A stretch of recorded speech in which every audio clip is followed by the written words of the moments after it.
Well, still the 15th September. I nipped down to Dunkeld to get some tobacco.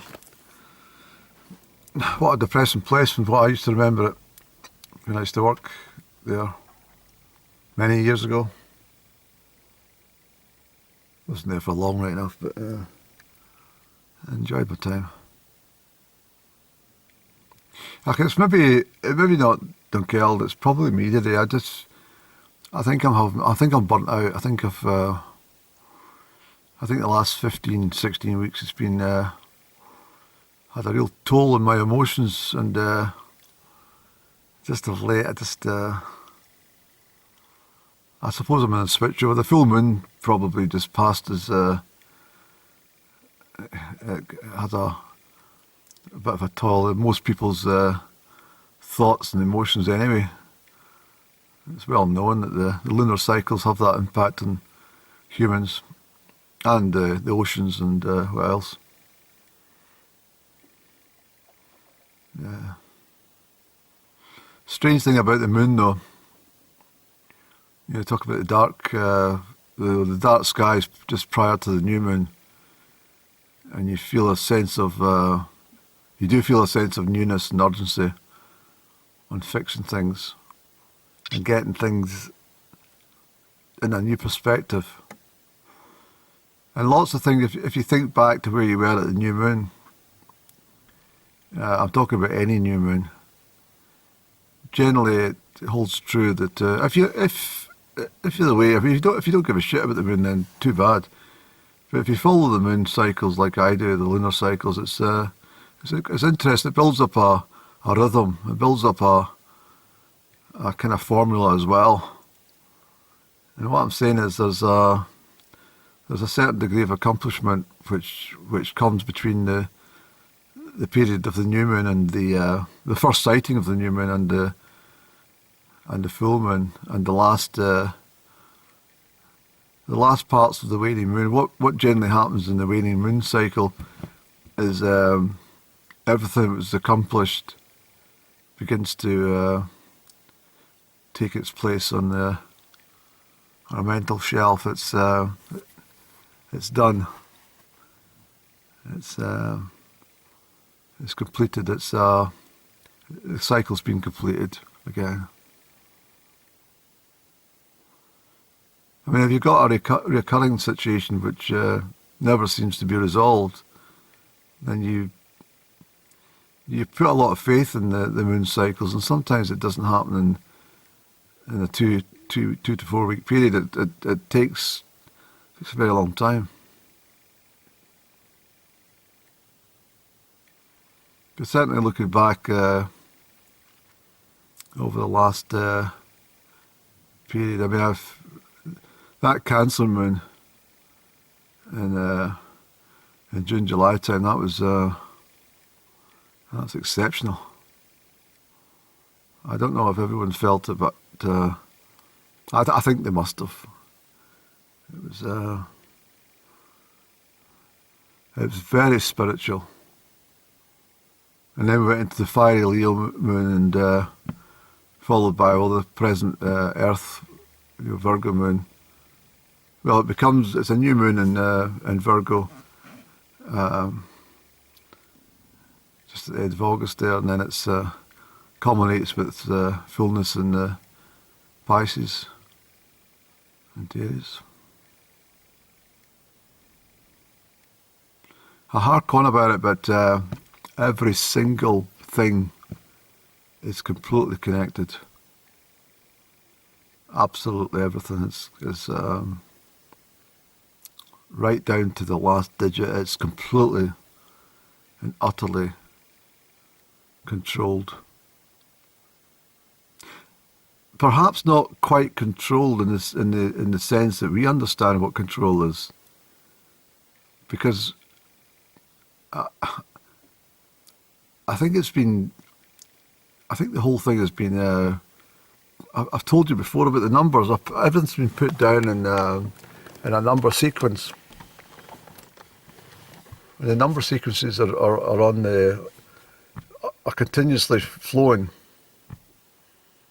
Every single thing is connected to these numbers. There's only 9 numbers. And you count 0 as well. But you don't count 0 in most of the stuff that I'm talking. 0 becomes obsolete. So you've only got 9 numbers. And I've got an amazing package of the number 11. Amazing. It also includes number 1 and number 9.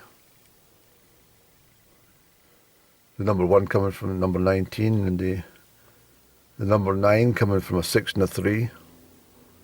As Nikola Tesla said, that everything in the universe is 369, and that was his version of it all. He was a brilliant man. He died in absolute poverty. He was completely betrayed by the people he totally trusted, and they ripped him off. We could have been driving electric cars back in the 1900s.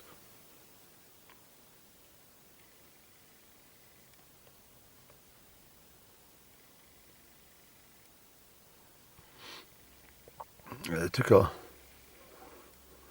I think the last parts of Nikola Tesla's life was spent eating cheap biscuits and milk. That's all he could survive on. And yet he could have easily been a multi-billionaire. He went to the wrong people with his idea, and they took it off him. Lighting, electric lighting I'm talking about.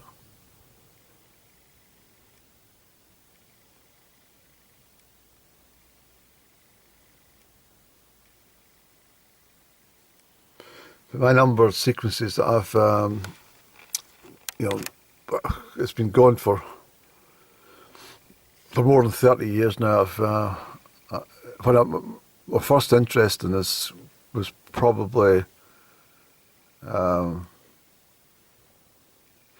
sometime back in the 1990s, early 1990s. And I've come and gone with it. But in the last 10 years, particularly, especially maybe in the last 7 years, I've put a lot of thought into it. Random thought, usually. But over the last few weeks and months, especially the last number of weeks, they've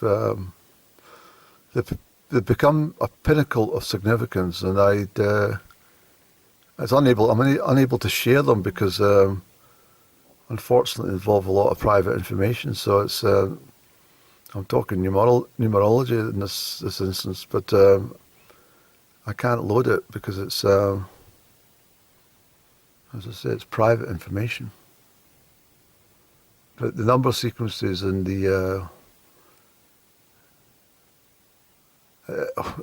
if you saw it, you would be like absolutely aghast. Because I'd worked out a lot of them previously, they haven't come as quite a shock to me.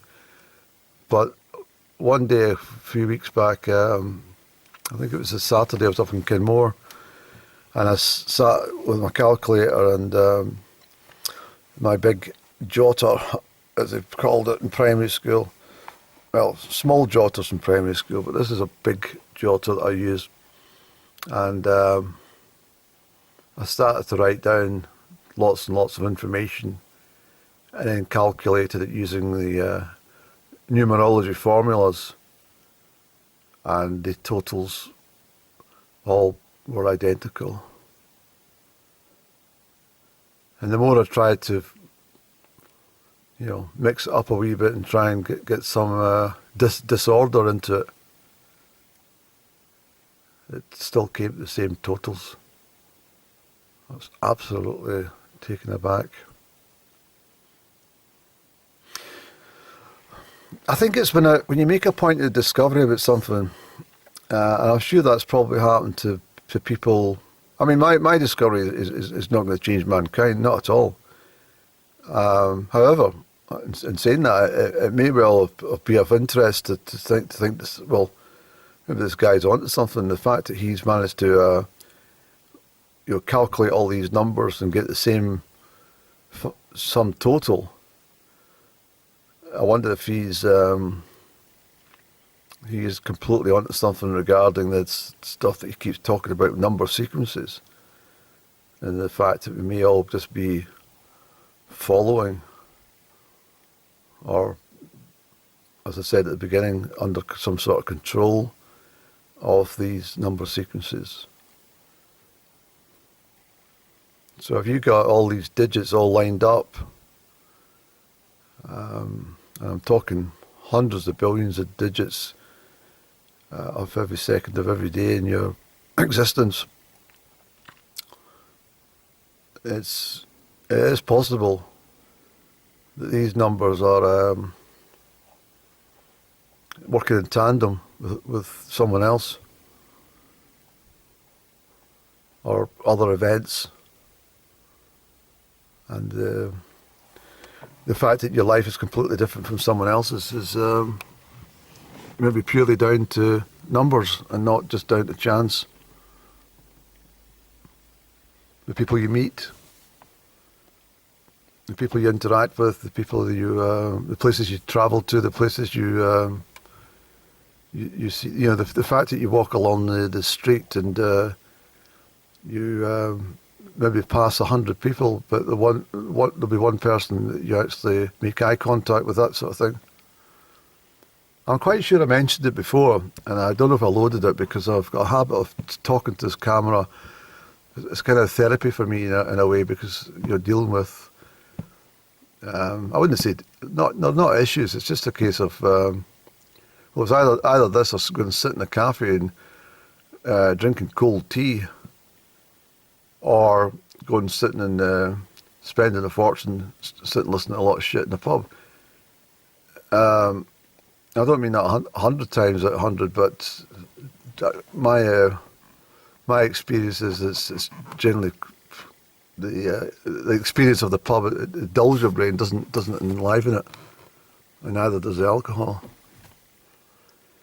But what I'm saying is this story of, which I'm sure I've previously mentioned, but it's an interesting one. It's again, it's about the time, and it was Seiko, the watchmakers, who had done this advert from Times Square in New York. And if I can remember, I'm sure it was done in black and white. And I think this advert probably stemmed from the 1980s, late 80s. But simply, it was a absolutely gorgeous woman and a pretty handsome-looking guy were unknown to each other, but they were destined to meet. And the cameras followed each of them as they approached Times Square from different parts of New York. They edited it absolutely brilliantly. And as they made their way through the crowd in Times Square, it was very, very obvious to anybody who's maybe been stuck in Hollywood movies and stuff that this was going to have a romantic end. But as the couple approached each other, he missed her by probably about 2 seconds, 3 seconds. And they bypassed each other. And the basis of the advert was, mine's is a Timex, but the basis of the advert was he should have got himself a Seiko, being an accurate watch. And I think she was wearing one. And that was the point of the advert. It was absolutely brilliant the way they done it, I must admit. But anyway, on that basis, what I'm saying is about number sequences and who you meet and nothing by chance, all perfectly designed. And every single date and every event that we incur throughout history was all previously had calculated in advance with flowing numbers. So you can imagine how we have the automation, computerized automation on bank systems and stuff like that, where there's hundreds of millions of transactions taking place of every minute of every day, and the amount of computer effort and work that's been done to keep all these figures, in place in an accurate place.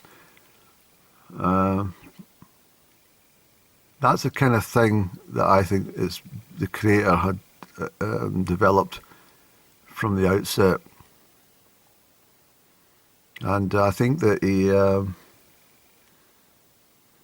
if you think about sometimes where maybe the bank's made a mistake or there's been some sort of hiccup in the banking world, like the ATM has not spewed out the money that you put your digits in for some reason it decided not to give you the money.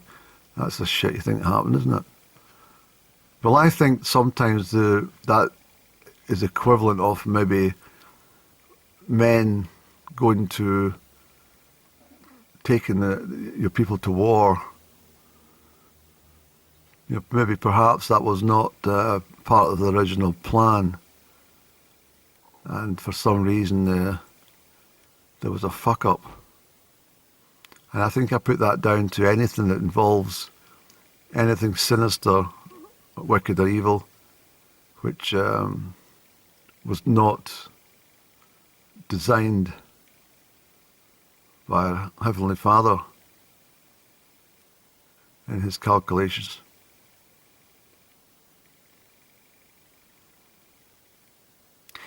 He certainly gave us free will to make choices. But I just wondered, it's an interesting, it's a very interesting topic from a theological sense or a philosophical sense, but you just wonder, is that argument we've all probably had with each other, not argument, but discussion over dinner. Maybe not over dinner, but you know what I mean. Where we could never ascertain whether the choices we make are predestined in fate, or we've changed the course of our own history by making these choices. We just really don't know, do we?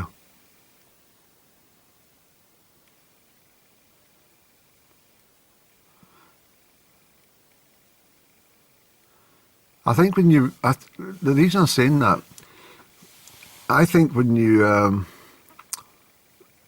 fail to make a correct choice,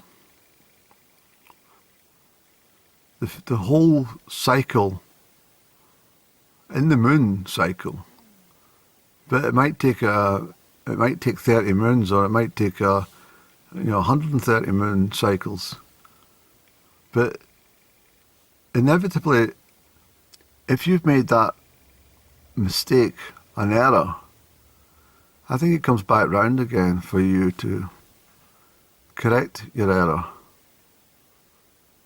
or for somebody else to correct their error if it is an error.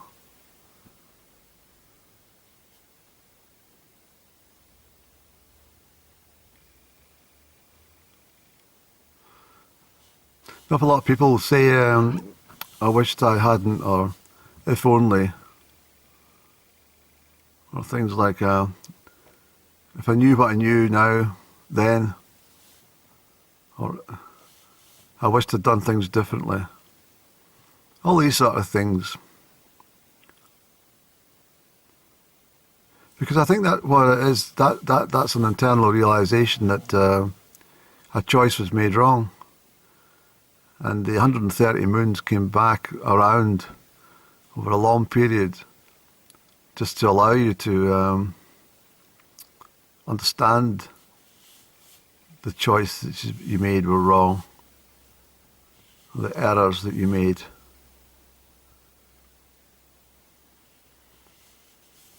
Sometimes we're given the opportunity to completely correct it, wipe the slate clean and start afresh. Sometimes that happens. That's the whole point of the moon cycles anyway. That's the whole point of a new moon. It's to examine our pitfalls and look at everything that we need to be doing and start afresh.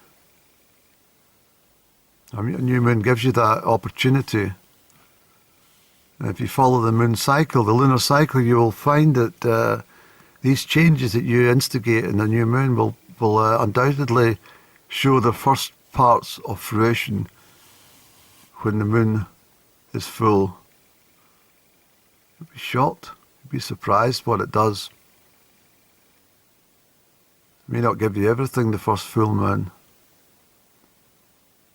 but certainly after following the new moon, full moon cycle for months and years, you will find that it does instigate proper change,